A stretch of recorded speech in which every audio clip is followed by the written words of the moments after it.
Hey guys, Matt here. Welcome to Learn to Discern. In our video today, we are going to see Hank Kunneman claim on the Sid Roth program that he is so special that God needs to be in his presence. Yeah, it's hard to believe, but he actually did say that. But before we get to our assessment, if you guys want to help promote Christian content here on YouTube, please go ahead and take a second now to subscribe to my channel, and thank you in advance. Okay guys, here we go. Here's what happened. I was in my prayer room, and of course, we do what everybody does. Now, sometimes being a preacher, you do it worse. You put God on your time. You have this much amount of time in my schedule. And so I had 1 hour. God, you're going to get 1 hour of my time. And I was ready. I was done. I did my religious duty. I spent 1 hour with God. And so I was getting ready to leave. And as soon as I grabbed the door handle of my room, I heard the most incredible voice. God still speaks today, Sid. And God said these words to me, said, please. And I stopped. I thought, who is saying please to me? And I heard, please don't leave. Sid. God said to you? Yes, to me, the creator Hank of the universe. Kunneman Yes. said to you? Don't leave. Please don't There's leave. something about you that I need to be in your presence. He needs to be in your presence. He needs. Okay. So apparently Sid Roth and Hank Kunneman would lead you to believe that there is something so special about Hank Kunneman that God needs to be in his presence. God needs Hank Kunneman. When Hank Kunneman goes to walk away, God cries out to him, please don't leave me, as though maybe, I guess, God would be lonely or just severely impacted by that.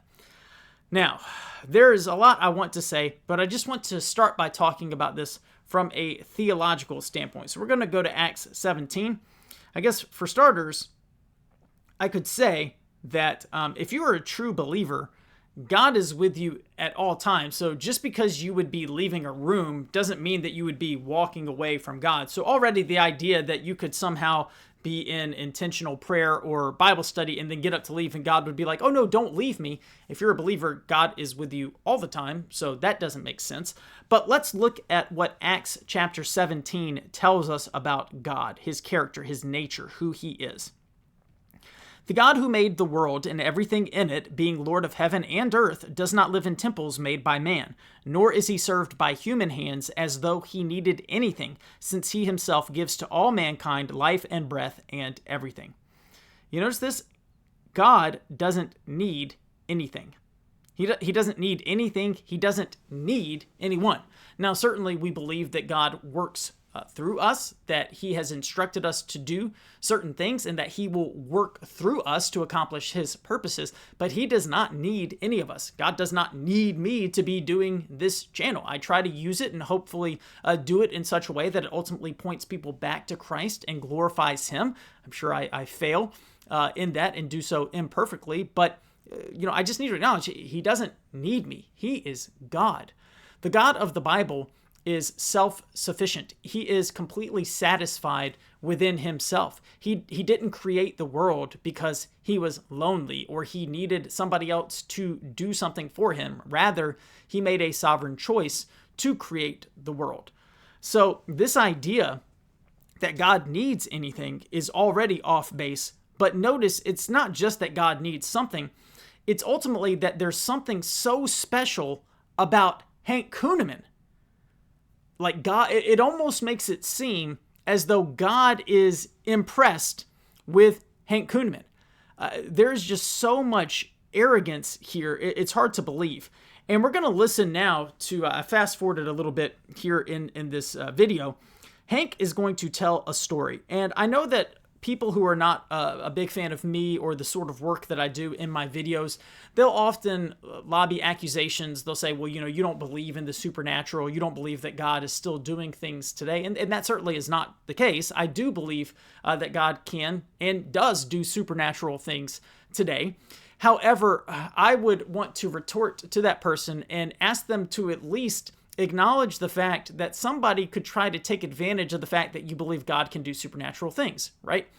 The Bible makes it very clear that there are going to be false teachers, false prophets, false apostles, and these people are going to come in and they're going to tell grand stories. And one of the reasons they're telling these grand stories is they want to make themselves look really special, really important, so that you will turn to them. So we have to at least ask the question, okay, with Hank Kunneman, what we're about to listen to, let's just ask the question, does this seem like something legitimate that would happen, or does it seem more likely that he's just making all of this up?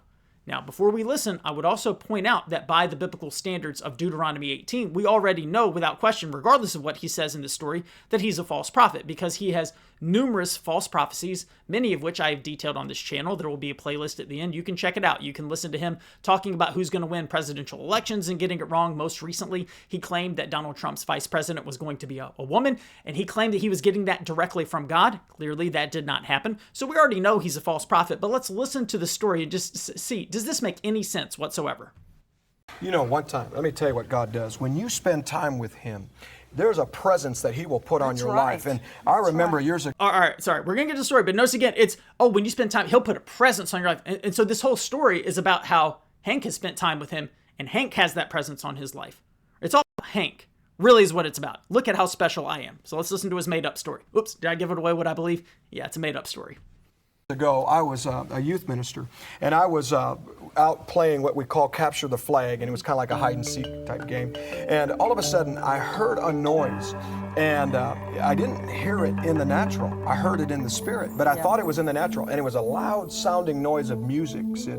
And all of a sudden, I grabbed the youth leaders, and I said, "Get all the kids right now." And it was pretty late at night. It was almost about midnight. I said, "Get all the kids quickly. Get them inside of the church." And they said, "Why? Why?" I said, "I don't know. Something. I hear this noise. Get them in now." And as soon as I said that, we started the process of moving all of these kids, and there was quite a few of this youth group. Well, there was an off-duty police officer there, and he said, "Is everything okay?" I said, "I don't know, there's something wrong." All of a sudden, within 15 minutes later, all of these cars come flying into the church parking lot, and it was a bunch of gangs, and they had their music going, and it was a really loud-sounding bass sound that, you know, the older I get, the less tolerant I am of it. But anyway, they got out of their cars and started running towards us, and all of the kids got inside of the building, but me and this off-duty police officer were the only two, and he went to go get his gun. I'm standing there now in the middle of all of these. They started surrounding me with clubs and chains and stuff, and I'm surrounded by gangs. And if it wasn't for a life of not leaving God alone and crying out for Him, I would have never had the supernatural presence that is on my life, whether I speak to a president or the lowliest person or surrounded by gangs. And all right, we're going to let him keep going in a second, but notice he claims that he has this supernatural presence that's on his life, and it's all because of what he has done. Okay, so once again, it's all about Hank Kunneman, but this story, guys, is so fanciful. So we are to believe he's a youth pastor playing Capture the Flag with his kids. By the way, I served as a youth pastor for 7 years. I've played Capture the Flag. I've played a number of different games with students. And we are led to believe that in Omaha, Nebraska, a place in which I have lived in Omaha. In fact, I know exactly where Hank Kunneman's church is. I have been by it. I am supposed to believe that in Omaha, Nebraska, there are gangs, multitudes of gangs, who apparently are just driving by random church parking lots looking to harass people at the church.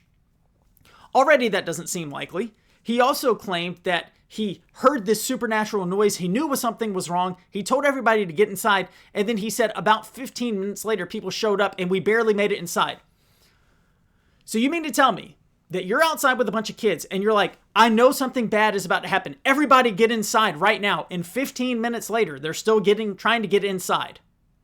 And for some reason, Hank Kunneman is still standing outside. I mean, none of it makes sense. Okay. I'm looking at the screen right now. This guy, random gangs are just driving around to churches saying, let's go beat up some pastors or something. I don't think so, but let's listen to what allegedly happened because Hank has this supernatural presence on his life. All of a sudden, this one gang leader came out, and he walked up to me, said something I did not understand, and he was reaching in his coat to pull out what was a apparent weapon. Sid, at that moment, you have a choice, and you can be like Rocky Balboa, like Rocky, and I wasn't Rocky. I wasn't, hey, how you do? I mean, I felt like Don Knotts, could hardly, find my how to pray. I couldn't even say anything. I was so scared. I know that doesn't sound spiritual for those that are watching, I didn't seem spiritual, but I remember I pointed my finger And I didn't say anything. All of a sudden, their eyes got big. And the whole group, and there must have been over almost 100 of these gangs, I don't know what they saw, started running in absolute fear. At that time, they got in their cars and went to get away. And as they were so scared what they saw, they were hitting each other, creating car accidents, trying to get out. And the Omaha... So, correct me if I'm not mistaken, I think he just said there were over 100 of them. So over 100 gang members, I think that's what he said, came to the church. But regardless, even if I got that number wrong, they were leaving in such a panic that they started having car accidents with each other on the way out because Hank Kunneman pointed at them. Okay, now the Omaha police are showing up. Let's see what happens. This other police officer came by and he said, what is going on here? He held up his badge, because it was in the city that we were in. And he said, I've never seen anything like this. Why are they running? I believe they saw an angel. I believe they saw angels. I believe God came literally to protect me because of my relationship of not leaving God alone. I sure hope that Brenda and Hank Kunneman are provoking you to jealousy because... Well, right there, that's the whole point. Yeah, be jealous of me because I'm so special. Guys, the whole thing's made up. And I try on this channel, I don't want to come across as a mocker or unnecessarily mean. However, I think sometimes people don't recognize the seriousness of what Hank Kunneman, Sid Roth, what they're all doing right here. Hank Kunneman, again, by biblical standards, is a false prophet.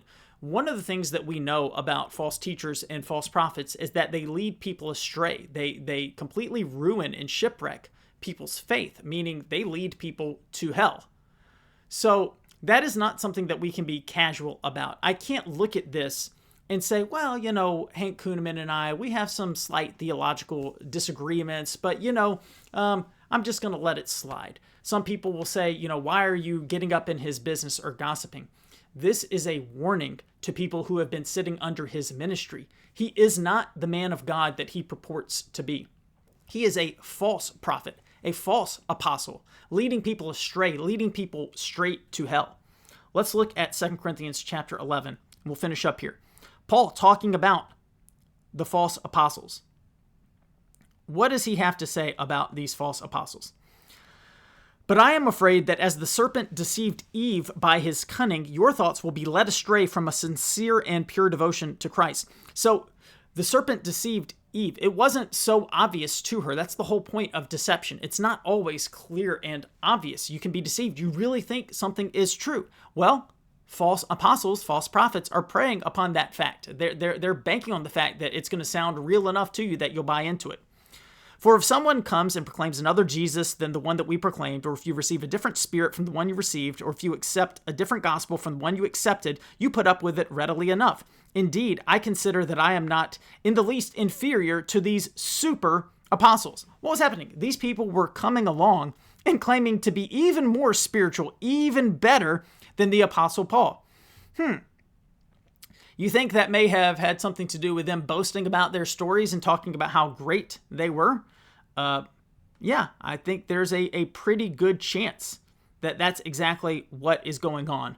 And what does it finish up in this section by saying? For such men are false apostles, deceitful workmen, disguising themselves as apostles of Christ, and no wonder, for even Satan disguises himself as an angel of light.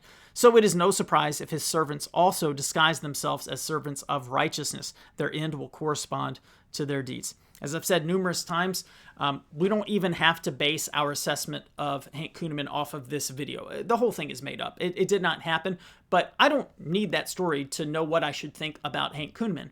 I know that he has failed the test of being a true prophet, according to God's word. And this is what I don't get. People will often accuse somebody like me and say, well, you're ignoring parts of the Bible because you don't believe in this and that. And oftentimes I haven't even said the things that they're saying. You don't believe in the supernatural. No, I actually do believe in the supernatural. What's interesting is that many people are actually ignoring what God's word says about how you are to test a prophet. If they come and claim to be speaking in the name of the Lord and what they say does not come to pass, that person's a false prophet. Hank Kunneman has done that not just once, not twice, countless times, over and over and over again. He is a teacher of false doctrine. All of this is documented. You can watch it here on my channel. It is documented But many people are going to say, no, I believe in all of this. I believe it is true. Guys, I pray that by the Spirit's help, you will come to see today that Hank Kunneman is not who he claims to be. He is somebody who is leading many people astray, leading them straight to hell. You need to stay away from him and his ministry. All right, guys, I hope today's content was helpful to you. If it was and you want to help get videos like this out to more people here on the internet, please take a second now to subscribe to my channel. Thank you so much for watching, and until next time, God bless.